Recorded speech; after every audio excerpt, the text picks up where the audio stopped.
Olá, seja muito bem-vinda, seja muito bem-vindo aqui a mais um momento de estudos, né? O vídeo de hoje vai tratar a respeito de educar para a cidadania, né? Isso está lá na legislação, mas como é que isso se dá na prática? Como é que isso acontece? Como é que a gente educa para a cidadania? Bom, a gente tem que pensar, a princípio, na Constituição, isso mesmo, Constituição Federal de 1988. Essa Constituição, ela já foi denominada Constituição Cidadã. E não é à toa, né? E não é à toa também que a educação é um princípio e exigência para a vida cidadã, né? Prevista aí na Constituição. Então, a educação é um direito do cidadão, é um direito das pessoas e, consequentemente, se é um direito das pessoas, é um dever do Estado. O Estado tem que entrar aí com a contrapartida, né? E a Constituição Federal, ela garante vários outros direitos, né? Direitos civis, direitos políticos, direitos sociais, incluindo a educação, né? E a LDB, a 93, 94 e 96, ela trata da formação para a cidadania. Mas que cidadania é essa, né?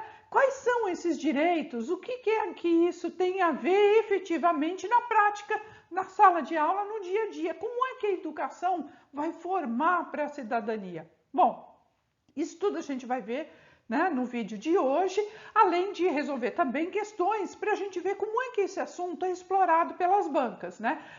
Aqui no canal tem um vídeo que fala especificamente do artigo 5º da Constituição Federal, que disciplina exclusivamente sobre os direitos e deveres individuais e coletivos.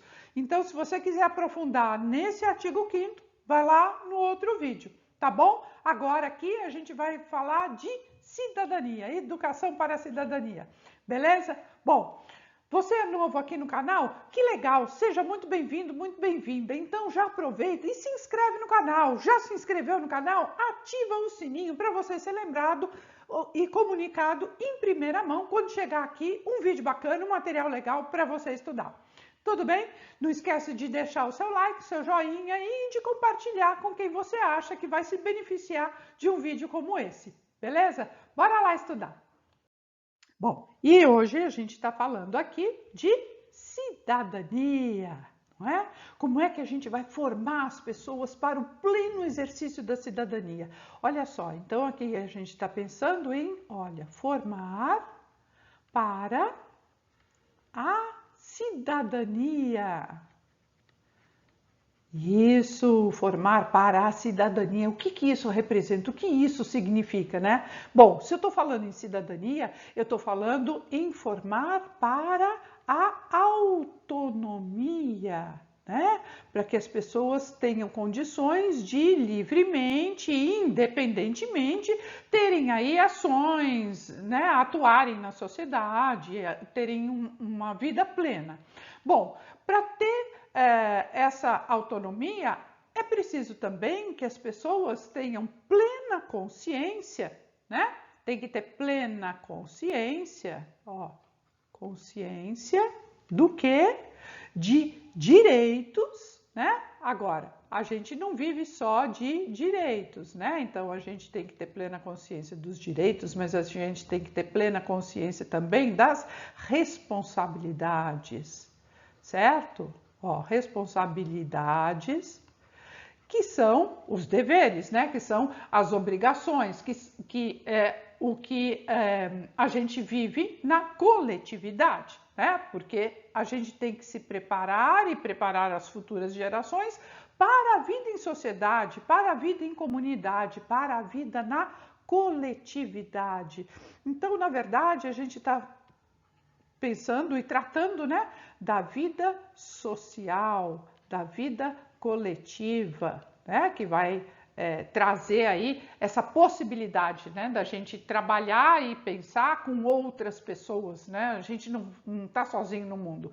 Então, aí tem esse conceito, né, de social, esse conceito de coletividade. Agora, quando a gente fala de sociedade, a gente fala de coletividade, a gente está falando também de formar essa pessoa de uma maneira tal que ela tenha ampla condição de fazer análises, de fazer reflexões, de fazer críticas mais pautadas numa argumentação. Então, quando a gente fala, né, de uma educação para a vida plena, para a vida em sociedade, a gente está falando aí então de análise, de análise. A gente está falando de reflexão,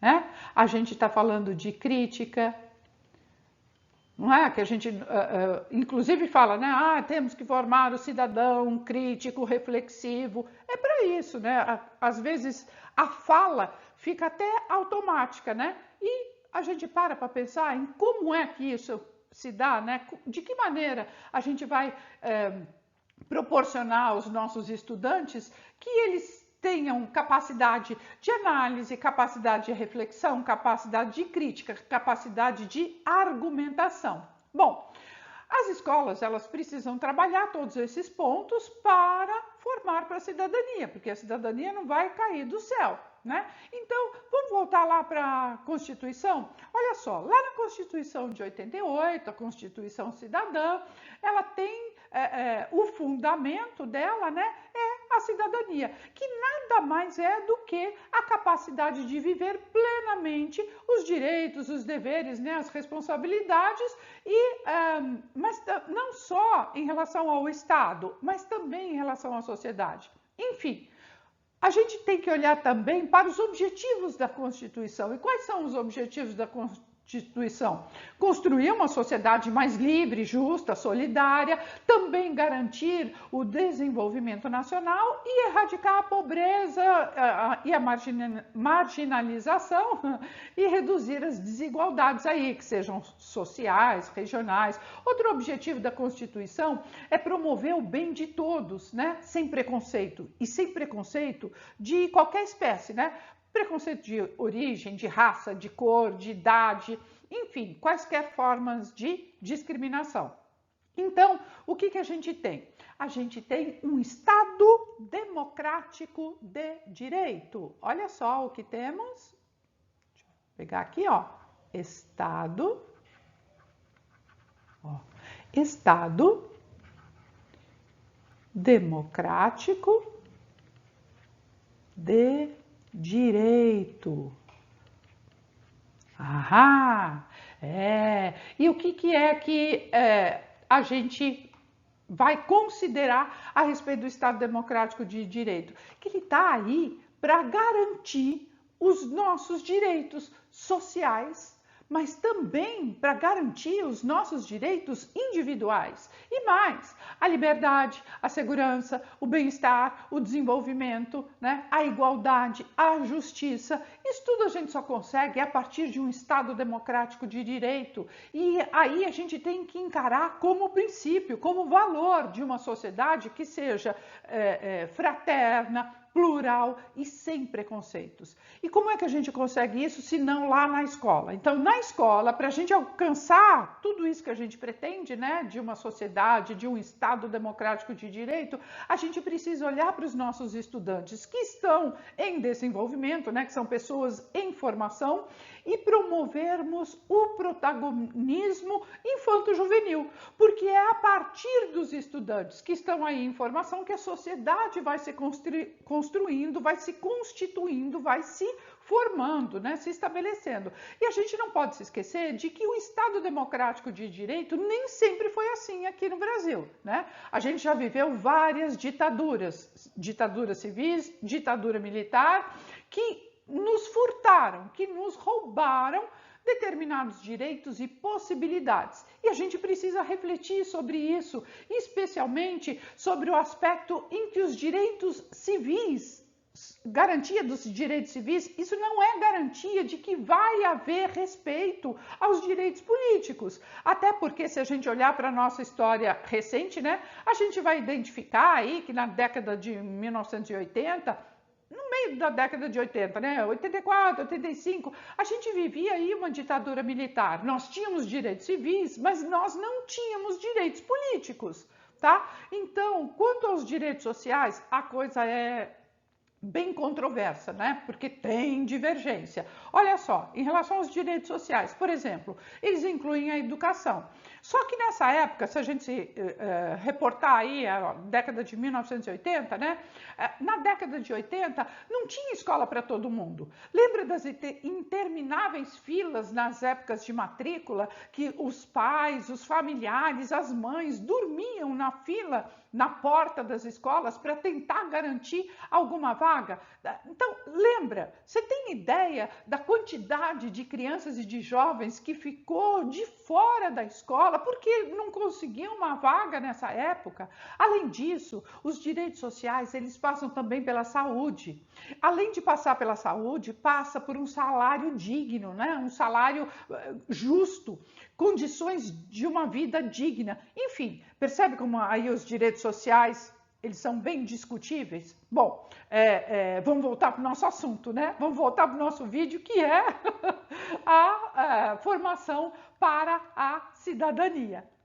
Bom, e falando em cidadania, né? A gente está falando no quê? Em constituir o povo brasileiro, certo? Ó, é o povo brasileiro, ok? A gente está aí constituindo uma sociedade, né? Para o quê? Esse povo brasileiro para o exercício, ó, exercício da cidadania, ok? E isso a gente já viu, né? Que a partir da Constituição Federal de 88 é responsabilidade a educação, né? É responsabilidade prioritariamente, né, do Estado,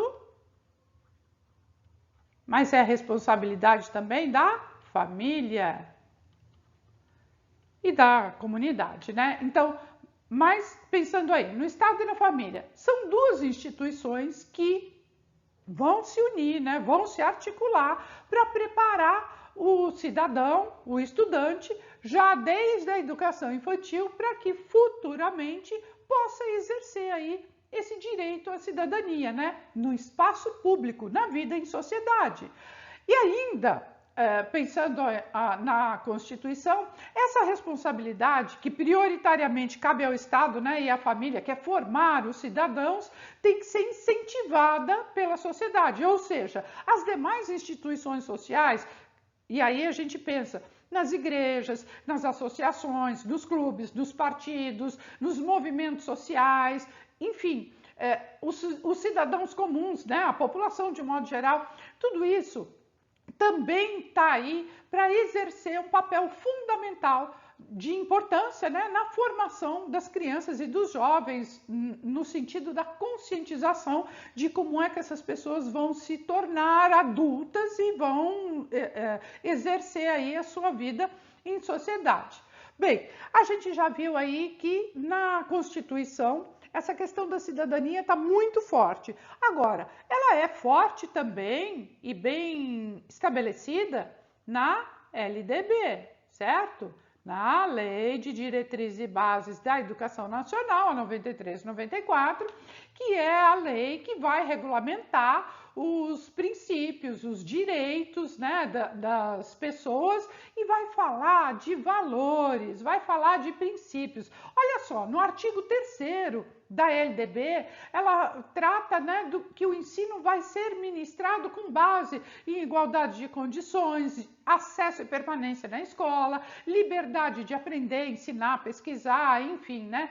Fala de pluralismo de ideias, concepções pedagógicas, respeito à liberdade e tolerância, coexistência de instituições públicas e privadas, gratuidade do ensino público nos estabelecimentos oficiais, fala da valorização do profissional da educação escolar, né, de gestão democrática do ensino público, garantia do padrão de qualidade, valorização da experiência extraescolar, né, garantido aí que a vivência dos estudantes seja reconhecida como saber, como construção de conhecimento, vinculação entre a escola e o mundo do trabalho, né, a vida em sociedade, considerando aí também a diversidade étnico-racial, enfim, fala da preparação para a cidadania. E essa cidadania em todas as escolas, né? Isso tem que ser garantido pelo poder público, ok? Então, essa formação para a cidadania, pela LDB, é um direito que tem que ser a maior responsável, né? O maior responsável é o poder público. Então, o poder público, enquanto escola pública, né, vai exercer aí esse papel de formar para o exercício da cidadania, ok? Agora, a gente tem que pensar que quando esses direitos não são garantidos pelo poder público, as pessoas precisam se manifestar, as pessoas, os profissionais da educação, os estudantes, a comunidade, eles têm que se organizar e cobrar nas instâncias legais, pelas vias corretas, né, que o poder público dê conta dessa formação. Sendo que essas instituições todas, né, e todos esses incisos, quer sejam aí da Constituição, quer sejam da LDB, se a gente parar para pensar, são incisos, são artigos, são ordenamentos legais que dialogam diretamente com uma proposta pedagógica que considera o currículo escolar como um processo de formação dos cidadãos. Então, formar para a cidadania, eu tenho que pensar em que currículo que eu estou propondo nas escolas. Ou seja, a escola, ela tem que estar organizada de uma tal forma que ela promova uma pedagogia plural, porque ela vai formar para a cidadania. Então, eu tenho que ter em mente que eu tenho que desenvolver uma pedagogia plural, né? Plural. E por que plural? Porque ela precisa estimular a criatividade, ela tem que considerar inovações, ela tem que considerar a diversidade da sociedade, né? A autonomia das pessoas, a dinâmica da sociedade. Outro aspecto extremamente importante é o respeito. Isso mesmo, o direito das pessoas, sejam estudantes, professores, profissionais da educação, enfim, eles têm que ser respeitados em relação às suas escolhas, em relação às suas orientações, tá? Afinal de contas, para uma boa convivência, a escola tem que ser o exemplo de um ambiente de tolerância, um ambiente de respeito às pessoas, né? De respeito à diversidade. E tem ainda a valorização da experiência que esses estudantes estão trazendo, né? Então, é articular aí a vida escolar com a vida em sociedade, com o mundo do trabalho, e isso tudo a gente vai conseguir por meio de ações sociais, ações políticas, de cultura do respeito, de cultura de valorização e respeito à cidadania, à diversidade étnico-racial, à inclusão, beleza?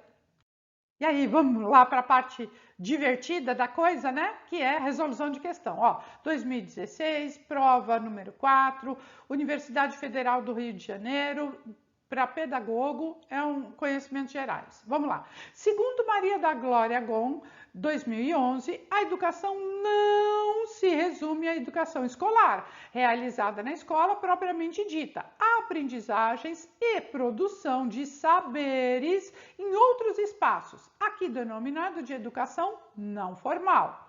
Podemos citar, por exemplo, como exemplos de outros espaços, a participação social em movimentos e ações coletivas que envolvem negociações, diálogos ou confronto.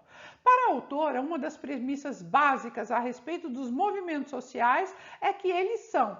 Então, como é que a autora, e olha que a gente nem tratou aí dessa autora, mas a gente tratou do mesmo assunto, né? A gente tratou dessa formação para a cidadania, essa formação mais alargada, né? Então, para a autora, qual seria aí uma premissa básica, né, de respeito aí a esses movimentos sociais?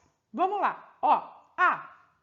Organizações não governamentais que atuam na área educacional. Olha só, para a autora, qual é a premissa básica de respeito, né, que diz respeito a esses movimentos sociais? São organizações não governamentais? Ao que tudo indica, não, né? Mas vamos ver as outras. B. Movimentos sindicais que formulam políticas públicas educacionais.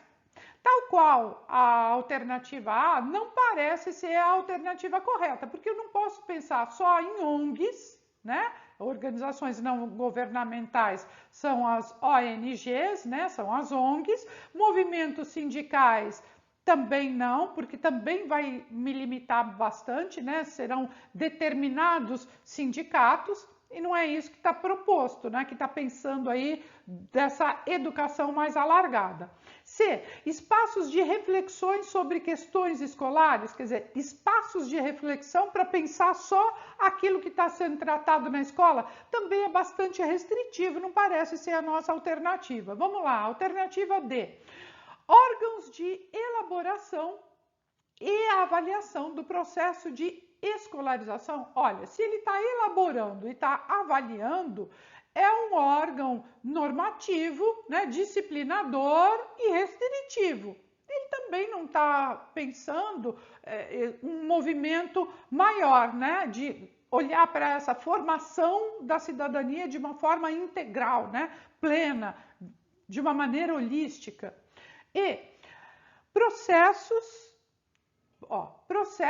de caráter político-social que se constituem como fontes de inovação e matrizes geradoras de conhecimento. Olha só, são processos, aqui a gente está falando de processos, ou seja, de uma continuidade, mas que tem aí um caráter político-social. Evidentemente esse político não é partidário, né? Mas é um político de polis, né? De estar trabalhando ali com a população das cidades, né? Com esse entendimento de polis, e social, que remete à coletividade, né? A partilha em sociedade. Então, é sim a nossa alternativa correta, né? Olha só, segundo a Maria da Glória, a educação não se resume à educação escolar. Realmente ela não se resume à educação escolar. E ela amplia, né? Ela é mais que a educação escolar. Ela tem esse caráter político e tem esse caráter social para se realizar plenamente. Então, a nossa alternativa correta aqui da questão número 1 é mesmo a alternativa E. Conforme você, eu tenho certeza que gabaritou comigo. Vamos lá fazer mais. Questão número 2, 2018, o SEV, SEDUC, Secretaria de Educação, né, do Ceará, professor de língua portuguesa. Abramovay, Andrade e Esteves destacam que o protagonismo juvenil na área educacional tem relação direta com a cidadania, em virtude de... Bom, relação direta com a cidadania, por quê? Para orientar o desenvolvimento de competências conceituais, quer dizer, só conceitos? Claro que não, né? Favorecer os automatismos relacionados com o contexto tecnológico também é restritivo, né? Falar só de contexto tecnológico e automatizar esse contexto tecnológico? Claro que não. C. Possibilitar o desenvolvimento de atividades que valorizam a participação e escuta dos jovens. Bom, ao que tudo indica, é a nossa alternativa, mas vamos ver a última, né? Vamos ver a D. Fortalecer atitudes reprodutivas das práticas curriculares, quer dizer, só ficar reproduzindo outras práticas curriculares? Claro que não, né? Quando a gente está pensando aí em destacar e dar protagonismo aos jovens, a gente tem que possibilitar o desenvolvimento de atividades que vão valorizar a participação e a escuta desses jovens. Portanto, eu tenho certeza também que você gabaritou essa questão comigo. A alternativa 2 correta é a C. Ó, aqui, essa questão vai dar pano para manga, hein? Ó, 3, 2018, FCC, Ministério Público de Pernambuco, né? Analista ministerial, prova de pedagogia. Olha lá.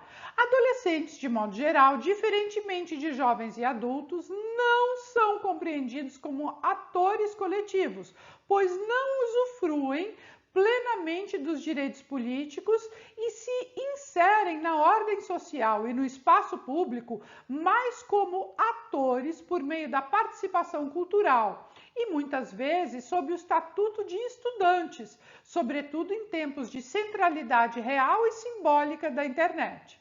Entretanto, os adolescentes não deixam de expressar em diferentes espaços preocupações sociais, econômicas e até mesmo políticas e familiares, distintas e mais amplas, pois, como a ponta do iceberg, eles evidenciam os dilemas centrais que atravessam a sociedade na contemporaneidade, inclusive em torno de questões e desafios que se deparam no território da escolarização básica e superior e em virtude das orientações das políticas públicas educacionais que têm por intencionalidade delimitar os contornos da formação escolar, tendo em vista determinadas projeções de futuro.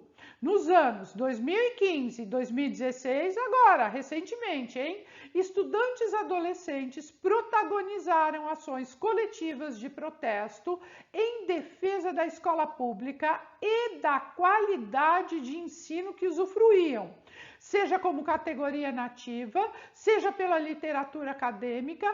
Aquelas ações foram denominadas ou seja, está aqui falando, né, se reportando, aquele movimento que aconteceu na sociedade nos anos entre 2015 e 2016 por ocasião da discussão dos currículos que vieram a compor a BNCC, que logo depois foi assinada, foi posta em vigor no final de 2017. Então, nos anos de 2015 e 2016, você deve estar lembrada de que houve um movimento nas escolas, talvez até muitos de vocês estivessem nessa época no ensino médio e aí viveram essa situação. Eles querem saber essa questão, né? Quer saber esse movimento, como é que foi chamado? Era chamado de assembleias estudantis? Não, né? Não eram assembleias, até tinham assembleias estudantis, mas não foi um movimento chamado de assembleia estudantil. Ação beligerante? Muito menos, né? Ocupações de escolas? Ao que tudo indica, é a nossa alternativa. Porque você se lembra que esses jovens ocuparam as escolas dizendo: este lugar é nosso. Eles estavam em pleno exercício da cidadania. Eles estavam dentro das escolas e dizendo: aqui nós vamos dar opinião a respeito do currículo que será implantado, e isso tudo foi de forma articulada, foi de forma reflexiva, houve muita análise, houve muita crítica, mas houve muita participação e exercício de cidadania desses jovens. Então, ao que tudo indica, é a nossa alternativa. Vamos ver as outras. Uma situação problemática? Claro que não, né? A gente não pode encarar esses movimentos sociais como problemas. Não são problemas. Na verdade, eles são processos e que fazem parte das soluções, né? E de indisciplina escolar? Tampouco, né? Porque foi um movimento pacífico, foi um movimento articulado, em conjunto. Lógico que houve momentos de tensão, sempre vai haver, né? Sempre vai haver nessas disputas, nesses momentos de fazer valer direitos e prerrogativas, sempre vai haver disputa, mas não quer dizer que sejam violentos, né? Não quer dizer que a violência vai imperar. Disputa é uma coisa, violência é outra, tá? Então, a gente vai colocar aqui realmente como alternativa correta, que eu tenho certeza que você também gabaritou aqui junto comigo, a questão 3, a alternativa C, de tá tudo certo, e bora lá resolver, que a gente tem mais duas para resolver hoje. Nossa penúltima questão, questão 4, 2020, Instituto AOPC, Prefeitura de Betim, lá em Minas Gerais, de educador social. O tema protagonismo juvenil é discutido por diversos autores e pode ser definido como o jovem. Então, protagonismo juvenil é o jovem, tá o quê? Sempre sob a custódia de alguém? Claro que não, não é isso que a gente quer. A gente quer autonomia, a gente não quer que os jovens estejam sob a custódia de alguém, ou seja, tutelados por alguém, mas que eles sejam protagonistas, né? Que eles tenham uma vida plena, uma vida de autonomia, né? Uma vida na qual eles tenham oportunidade de agirem, né? Por si só. B, depender de outrem. Tampouco, né? Se não vão estar sob a custódia de alguém, também não tem que depender de outra pessoa. Ter poder de autoridade, né? Eles não precisam necessariamente ter poder, olha só, poder de autoridade, né? Autoridade tem outras pessoas, não nessa circunstância, né, de protagonismo juvenil. Não que o jovem não possa ter autoridade, sim, ele pode e deve, né? Mas não é nesse entendimento, né? Em relação ao protagonismo infantil, eles não têm que ter aí poder de autoridade. D. Viver à sombra dos mais experientes, quer dizer, sempre ter uma outra pessoa experiente, mais experiente, que vai ali guiar, que vai orientá-los. Não, né? Eles têm que ser autônomos, né? A gente está pensando aí numa formação reflexiva, numa formação que tenha capacidade de arguição, né? De ter argumentos, então não tem que viver à sombra de ninguém. E ser o principal agente de uma ação, perfeito. Quando eu estou falando em protagonismo, eu estou falando em ser, eu estou falando em atuar, né? Eu estou falando em autonomia. Então, sim, a nossa alternativa correta é mesmo a alternativa E. Bora lá resolver a última? Vamos ver se você gabarita 5 hoje, eu tenho certeza. Vamos lá? Vamos lá, última questão, ó, 2020, Instituto AOCP, Prefeitura de Novo Hamburgo, Rio Grande do Sul, prova de assistente. A cidadania pode ser desdobrada em direitos, ó, direitos civis, direitos políticos e direitos sociais. Assinale a alternativa que apresenta a ideia central ou a essência de cada um desses direitos no conceito de cidadania. Então, quando eu estou pensando em cidadania, o que me vem à mente quando eu penso em direitos civis, direitos políticos e direitos sociais? Liberdade de expressão, democracia e igualitarismo. Ó, esse igualitarismo já derrubou qualquer possibilidade, né, de pensar num direito social, né? Porque se eu vou tratar igual todo mundo, eu estou aumentando as distâncias e não diminuindo e ofertando coisas iguais, eu estou agravando a situação e não resolvendo o problema do distanciamento. B. Liberdade de locomoção, como direito civil, só de locomoção? Claro que não, né? Porque aí eu estou pensando só no direito de ir e vir. Isso não tem a ideia plena do que seja um direito civis, né? Elegibilidade e equidade. Equidade ainda vai lá, né, nos direitos sociais, mas de locomoção acabou com a alternativa. C. Liberdade individual para direitos civis? Sim, porque eu tenho que ter direitos civis, nos direitos civis eu tenho que ter essa ideia, né, de liberdade individual, cada qual é livre, né, para pensar aí a coletividade, todos são livres, né? Direitos políticos como autogoverno, quer dizer, a pessoa sabe o que tem que fazer e faz o que tem que fazer, né, em termos políticos, perfeito. E justiça social, se eu estou pensando aí em direitos sociais, sim, eu estou considerando essa questão da justiça social, né? Então eu não posso nem ter um igualitarismo, né? Eu tenho que ter mais uma equidade, porque sim, eu vou estar promovendo maior justiça social. Então, deve ser aqui a nossa alternativa, mas vamos ver as outras. Liberdade absoluta jamais, isso não existe em lugar nenhum, nem autonomia absoluta, isso também não existe, né? Nós vivemos em sociedade e a partir do momento que a gente vive em sociedade, nós precisamos conviver com os outros, nós não podemos usufruir de liberdade absoluta. Partidarismo não é uma vida, considerando aí direitos políticos, né? Dentro dos direitos políticos, há possibilidade de ter partidos políticos, mas partido não quer dizer política, tá? E direitos sociais como privacidade, igualmente não, né? Outra alternativa, liberdade de isolamento, que você vai viver ali isolado, sozinho? Claro que não. Direitos políticos só como voto? Claro que não, né? Isso também seria restringir. E direito social como direito à propriedade? Igualmente não, né? Também não pode ser a nossa alternativa. Portanto, a nossa alternativa correta para a questão de número 5 é mesmo a alternativa C, de deu tudo certo, não é mesmo?